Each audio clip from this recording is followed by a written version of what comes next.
Thank you for tuning in. This is ARIRANG News live from Seoul. I'm Hwang Ji-hye. There's a tug of war going on between the two Koreas, dragging on the momentum for dialogue. The South wants to hold a round of reunions for war-separated families, while the North is protesting the upcoming joint military drills between Seoul and Washington. Hwang reports. A fundamental solution for war-separated families will be South Korea's top priority if it engages in talks with North Korea. The South Korean government wants to make reunions regular and routine for hundreds of families that lost contact during the Korean War 6 decades ago. Seoul has said it's willing to address issues of North Korea's interest in return, like the lifting of sanctions and resuming tours to Mount Kumgang. As a starter, South Korea has proposed a round of reunions for separated families next month. 이번 설을 전후로 이산가족 상봉이 이루어질 수 있도록 북한이 열린 마음으로 응해 줄 것을 기대합니다. The reunions could take place as late as the end of next month, since the joint military drills between Seoul and Washington have been pushed back to the first week of March. But a postponement of the training exercise is not enough for Pyongyang. North Korea's ambassador to the United Nations in Geneva on Thursday protested the upcoming drills, threatening another Korean war. Otherwise, if we stand still and if we are in the state of pause, then there might be another Korean war, the second Korean war in the peninsula. Seoul's Unification Ministry said Friday that its proposal for a reunion event still stands and that it does not plan to make another offer for talks. But with North Korea sitting on South Korea's offer for more than 2 weeks, analysts say the current tug of war could lead to a loss of momentum for better inter-Korean ties. Hwang Sang-hee, ARIRANG News. And the South Korean Red Cross says it will push to hold regular reunions for families separated by the Korean War. Under a plan called Action 110 drawn up to mark its 110th anniversary, the organization will seek North Korea's cooperation to locate the surviving relatives of some 68,000 South Korean families. In addition, it will propose launching a letter exchange program for them and offer more humanitarian aid to North Korea. The last round of reunions was held last February. And despite the tensions between the two Koreas, Seoul and Washington are pushing to strengthen their military posture, officially launching a combined wartime division. The body is tasked with military operations if a war were to break out. Kim Hyun-bin reports. South Korea and the U.S. have forged the world's first combined division to enhance their joint defense posture and combat capabilities. 30 South Korean officers have been dispatched to the U.S. 2nd Infantry Division in Korea's central Gyeonggi-do province to join up with the division. Military officials say the current Combined Forces Command ensures strategic cooperation between the allies, but the new combined division strengthens tactical-level wartime cooperation. A two-star U.S. 2nd Division commander will head the division, while a South Korean brigadier general is second in command. A South Korean mechanized infantry brigade will be combined with the 2nd U.S. Infantry Division during wartime, with U.S. forces in charge of operations and South Korean forces looking after logistics. If war were to break out, the division will be expected to undertake civilian affairs operations in North Korea, and they'll also be tasked with removing weapons of mass destruction, including Pyongyang's nuclear arsenal. The division will be relocated to Camp Humphrey in Pyeongtaek, Gyeonggi-do Province by 2016 under the Land Partnership Plan. The division headquarters will also be moved to Pyeongtaek, along with the Joint Allied Staff. To enhance interoperability and combat readiness, the Combined Command is scheduled to hold a joint training drill next week. They'll also take part in the Joint Key Resolve and Coal Eagle training exercises in early March. Kim Hyun-bin, ARIRANG News. Korea is maintaining its stance that Japan must apologize and properly compensate the victims of its sexual enslavement of Korean women before and during World War II. This after Japanese Prime Minister Shinzo Abe said he would uphold a landmark apology to the victims during a meeting on Thursday with a group of Korean lawmakers. Connie Kim reports. Korea has once again called for a swift resolution to the issue of Japan's wartime sexual enslavement, citing the advancing ages of the surviving victims. Speaking to reporters on Friday, a day after a group of Korean lawmakers met Japanese Prime Minister Shinzo Abe in Tokyo, Korea's presidential office spokesperson Min Kyung-wook stressed that the wartime sexual enslavement issue is a humanitarian issue that should be dealt quickly. More than 200,000 women, mostly Korean, were forced to serve as sex slaves to the Japanese military in the early 20th century, and 55 surviving victims are waiting for an apology from the Japanese government. Also on Thursday, Chu Cheol-gi, Cheongwade Senior Secretary for Foreign Affairs and Security, said Korea will reciprocate when Japan takes action to uphold a landmark apology to the victims of wartime sexual enslavement issued in 1993. Abe had told the Korean delegation that Tokyo does not deny the Kono statement and that the comfort woman issue is heartbreaking. He said it is regrettable that the issue has been turned into a political dispute, but did not propose a concrete resolution. Bilateral ties between Korea and Japan have been at a historic low, mainly because Japan continues to deny its historic wrongdoing. The two countries are hoping to improve their relations this year, which marks the 50th anniversary of diplomatic ties between them. On Monday, the two countries will meet in Tokyo for high-level talks to discuss the wartime sexual slavery issue, raising expectations of a possible breakthrough in relations between the two countries. Connie Kim, ARIRANG News. And public outrage over a recent case of child abuse at a daycare center in Incheon is intensifying, with a horrific video footage of the abuse spreading like wildfire on the internet, and parents across the nation concerned about the safety of their children. The government and ruling party have announced a series of measures aimed at protecting them. Park Ji-won starts us off. Childcare centers with one case of abuse in their records will be shut down, and the teachers and facility directors will be stripped of their childcare licenses. This is just one of the measures announced by the ruling Saenuri Party and the government on Friday afternoon to prevent child abuse. They also proposed making the installation of CCTV cameras compulsory at daycare centers nationwide. The announcement was made following an emergency meeting held Friday at a municipal childcare information center in western Seoul and presided over by ruling Saenuri Party leader Kim Moo-sung. Minister of Health and Welfare Moon Hyung-pyo attended the meeting as the government's representative. The main opposition New Politics Alliance for Democracy Party also launched a task force on the issue, vowing to advocate for improvements in the nation's childcare-related laws in the next parliamentary sessions in February. The number of childcare centers in Korea has skyrocketed over the years, from some 5,000 in early 1990s to over 43,000 last year. Although the government provides the centers with some $5.5 billion annually, only 10% are public facilities. The rest are private centers believed to be lacking the proper supervision. Meanwhile, the number of cases of abuse at both public and private facilities has more than doubled in recent years, from 100 in 2010 to over 230 in 2013. There are currently more than 1.4 million infants and children being taken care of at the nation's childcare centers. Park Ji-won, ARIRANG News. With the devastating outbreak of bird flu in 2011 fresh in everyone's minds, the Korean government has announced preemptive measures to try and nip this latest outbreak in the bud at the earliest possible moment. Shin Se-min has the details.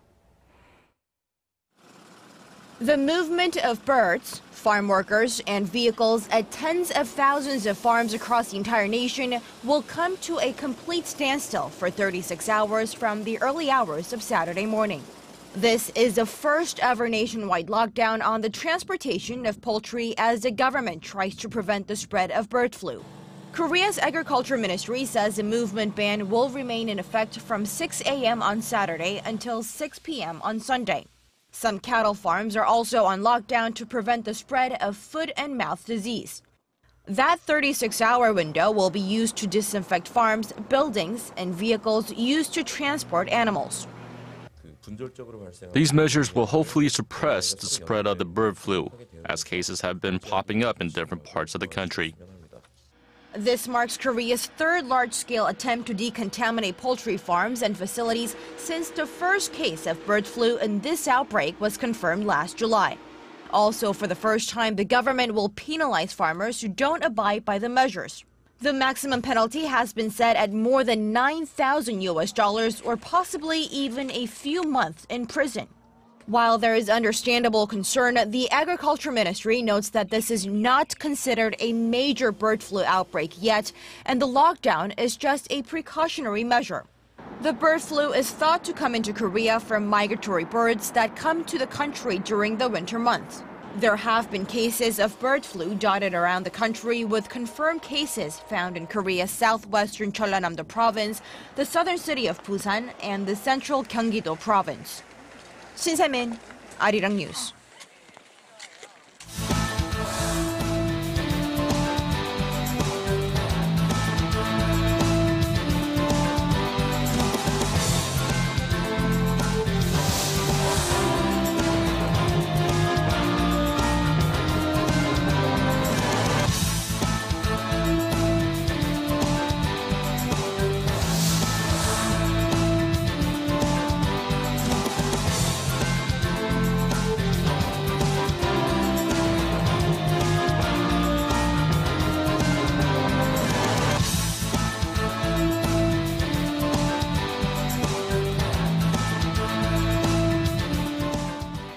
Korea's finance minister says that the government's 3.8% growth target for this year is achievable.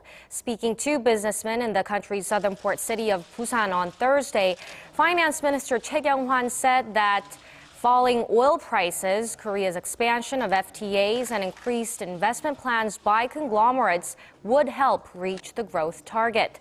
Che's comments came as the Bank of Korea slashed its growth outlook for this year to 3.4%, citing the sluggish fourth quarter growth last year.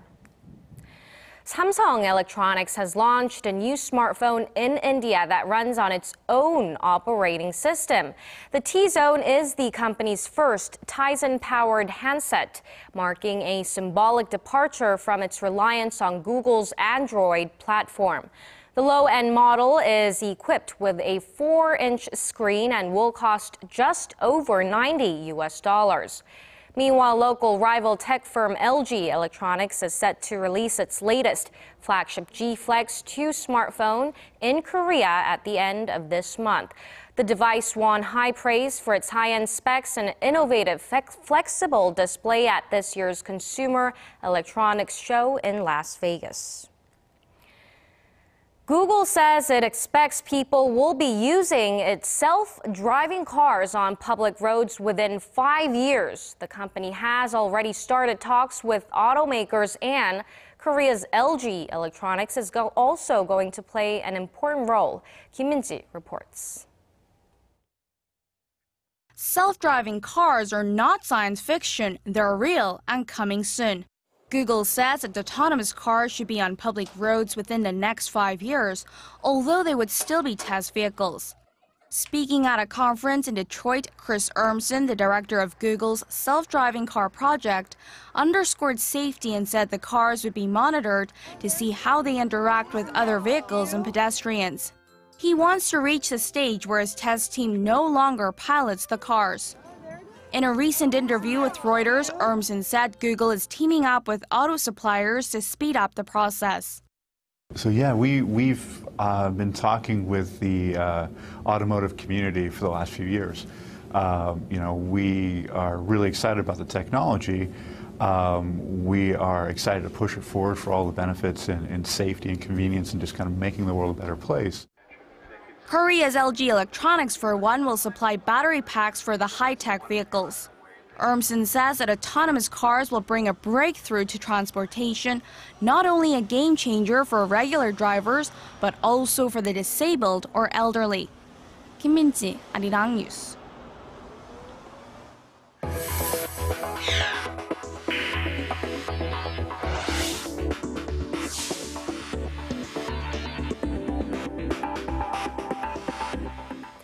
Europe is dreading more possible terror attacks on this Friday. Special forces in Belgium killed 2 suspects in one of several anti-terror raids conducted throughout the country overnight. Authorities say they thwarted a major and imminent attack with the sweep that's suspected to be linked to Islamic extremists. Connie Lee has the details. Belgium's threat level today is at its second highest point, level 3. Complementary measures of protection and security will be taken for evident reasons that we are not going to communicate. This after authorities there staged a counter-terror raid in the eastern city of Vevey. Gunfire rang out between the police and the suspects under the cover of night at a building on Thursday.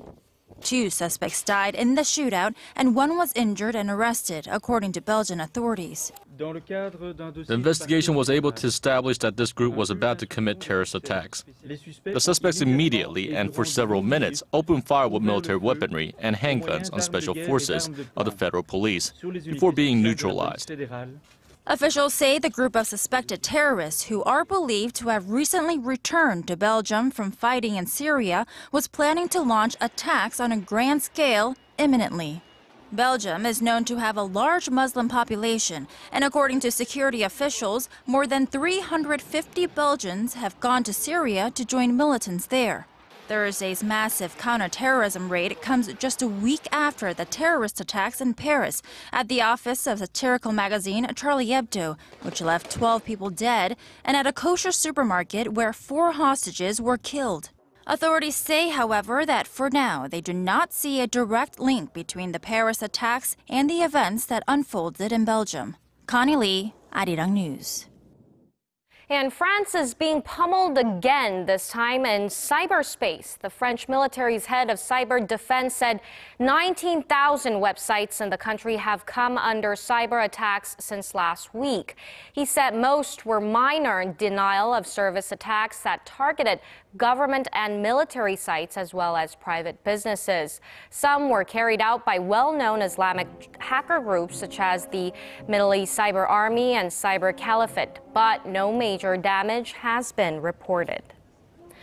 Pope Francis has begun his first full day in the Philippines as Asia's largest Catholic nation holds its first papal visit in 20 years.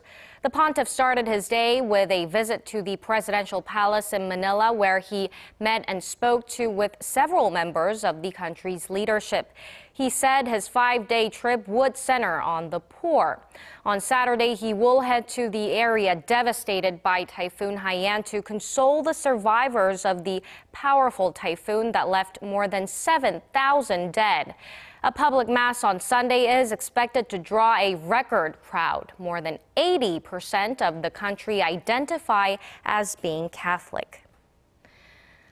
The United States and Cuba will take a huge step toward normalizing their relations on this Friday as Washington is going to substantially ease travel and financial restrictions on Havana.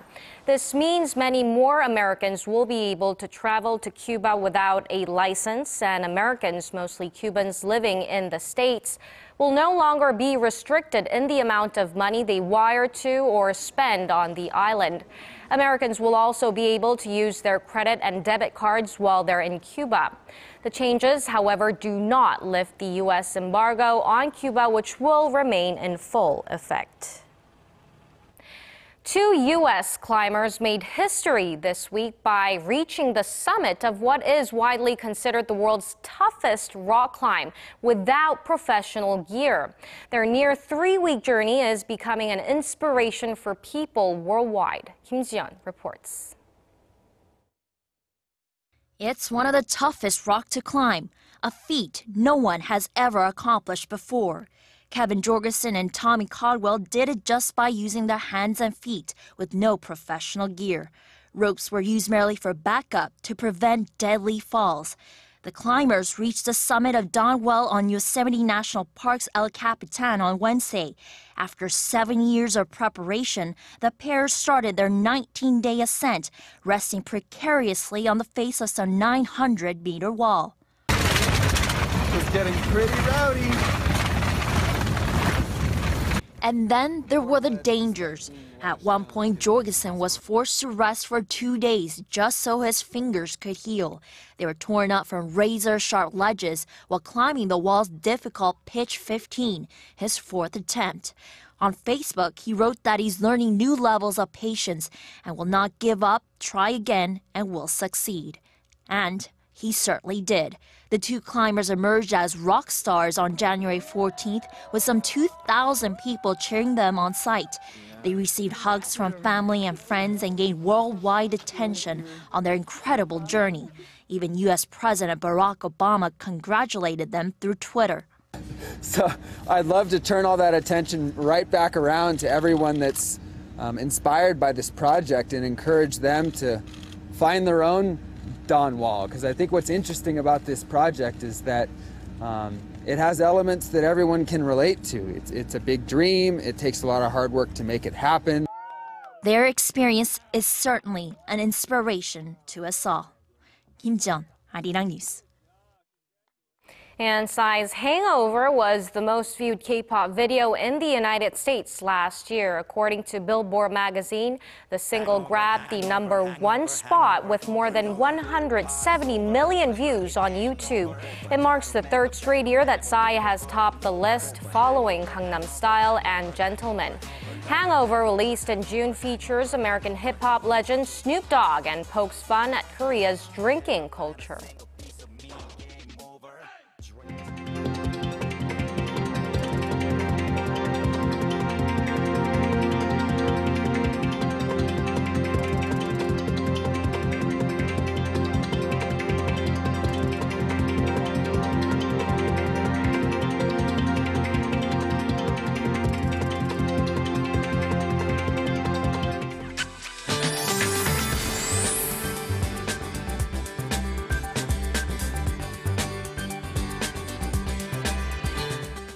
Welcome back. It's a rainy Friday here in Korea. Michelle Park here with the latest weather forecast. Now, after a dark gray conditions, we are finally seeing some sunlight, but it's expected to stay cloudy all throughout the day, along with some on and off precipitation. Now, the rain is expected to fall now through the late afternoon in the upper regions of the peninsula, while the southern regions can expect it later in the day until the evening hours.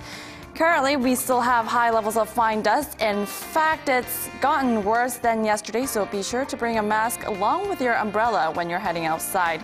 And let's just hope this rain will clear away the dust.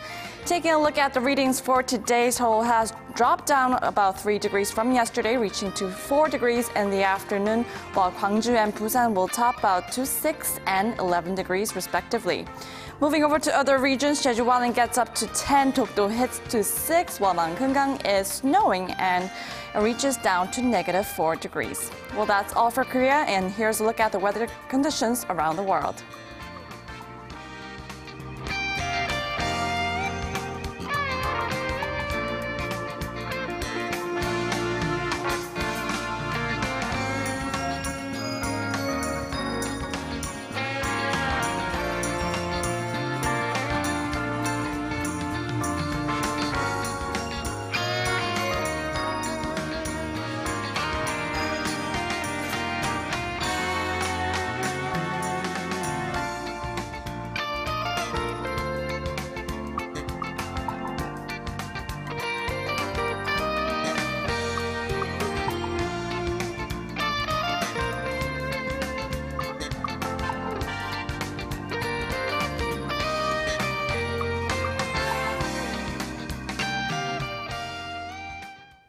That does it for now. Thank you for watching. We will be back with more updates at 6 p.m. Korea time.